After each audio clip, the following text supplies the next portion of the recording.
Hey all, തമ്മിൽ കണ്ട പോലെ തന്നെ അച്ഛൻ്റെ അമ്മയുടെ 25th ആനിവേഴ്സറി ആയിരുന്നു. അപ്പം അതുകൊണ്ട് ഒരു ചെറിയ സർപ്രൈസ് കൊടുക്കാം എന്നൊരു ചെറിയ ഉദ്ദേശവുമായി ഞാൻ തലേദിവസം രാത്രി തന്നെ തിരുവനന്തപുരത്ത് നിന്ന് ബസ് കയറി. അപ്പം എന്നിട്ട് ഇന്ന് രാവിലെ ഇവിടെ എത്തി. ഇപ്പം ചെറിയൊരു പൂവൊക്കെ അവിടെ നോക്കി കണ്ടുപിടിച്ച് ഞാൻ സർപ്രൈസ് കൊടുക്കാൻ വേണ്ടി വീടിൻ്റെ ബാക്കിലും താഴെ വെയിറ്റ് ചെയ്തുകൊണ്ടിരിക്കുക കേട്ടോ. സർപ്രൈസ് കൊടുക്കാൻ വേണ്ടി ഞാൻ പറമ്പിൽ നിന്ന് അവിടെ നിന്നൊക്കെ രണ്ട് പൂവൊക്കെ തപ്പിപ്പിടിച്ച് എടുത്തോണ്ട് വന്ന് ഇപ്പം ഞാനിവിടെ പറമ്പിൽ വെയിറ്റ് ചെയ്യുകയാണ് ഗൈസ്.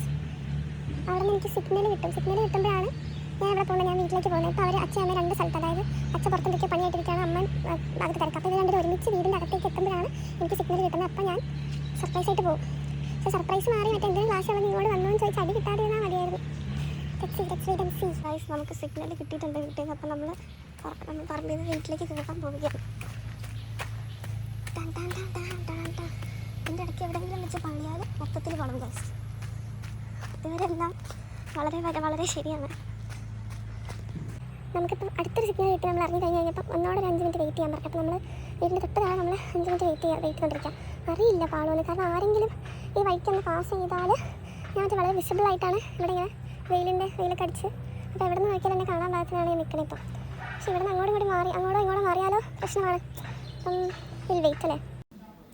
ഞാൻ ശരിക്കും പറഞ്ഞ ഇന്നേ ദിവസം ഇവർ രാവിലെ കുർബാനയ്ക്ക് പോയ അതേ പള്ളിയിൽ അതേ കുർബാനയിൽ ഫ്രണ്ടിൽ തന്നെ ഉണ്ടായിരുന്നു. പക്ഷേ ഒരു രീതിയിൽ മനസ്സിലാക്കാതിരിക്കാൻ വളരെ വിദഗ്ധമായ കുറേ നമ്പറുകളൊക്കെ കാണിച്ചാണ് ഞാൻ അവിടെ നിന്നത്. പക്ഷേ എനിക്ക് സംശയം തങ്കുവോ ബേബിയോ പിള്ളേരാരെങ്കിലും കണ്ടുപിടിക്കുമോ എന്നായിരുന്നു. പക്ഷേ ആർക്കും മനസ്സിലായില്ല.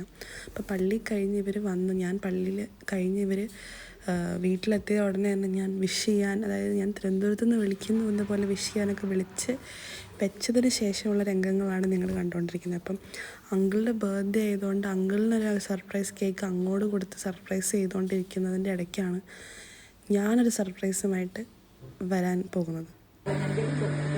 Happy anniversary.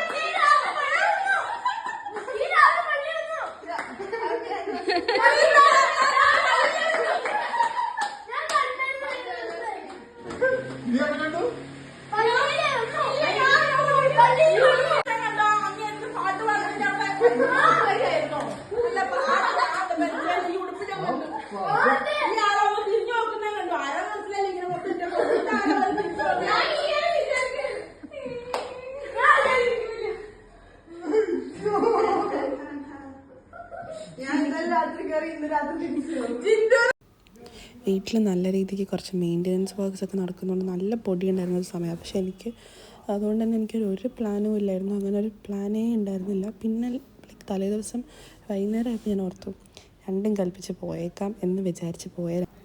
ഞാൻ വരുന്ന കാര്യം ഒരു രീതിയിൽ അവർ എക്സ്പെക്റ്റ് ചെയ്തിട്ടില്ലായിരുന്നു. പ്രത്യേകിച്ച് അമ്മയാണ് പെട്ടെന്ന് ഇങ്ങനത്തെ കാര്യങ്ങളൊക്കെ മനസ്സിലാക്കണം. പക്ഷെ അമ്മ ഒരിക്കലും അത് എക്സ്പെക്റ്റ് ചെയ്തിട്ടില്ലായിരുന്നു. കാരണം എനിക്ക് ക്ലാസ് ഉള്ളതുകൊണ്ട് ഞാൻ വരില്ല എന്നല്ല, അങ്ങനെ ഒരു കാര്യമേ ചിന്തിച്ചില്ല. വരുമോ വരില്ല എന്നുള്ളൊരു ക്വസ്റ്റ്യൻ പോലും ഇല്ലായിരുന്നു.